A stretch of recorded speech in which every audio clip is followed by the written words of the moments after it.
వల్లే ఈ రాష్ట్రపు సంక్షేమం సత్యం నిత్యం సఫలం. జనగణ మంగళ గాయకుడా, ఘనమగు చరితల నాయకుడా, పలుతరములు మము పరిపాలించర స్వామికుడా.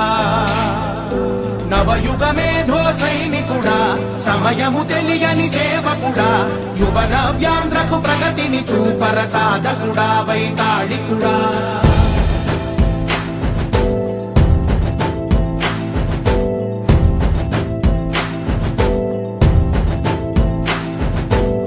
ప్రతి ఇల్లు నిన్నే నిన్నే పిలిచింది,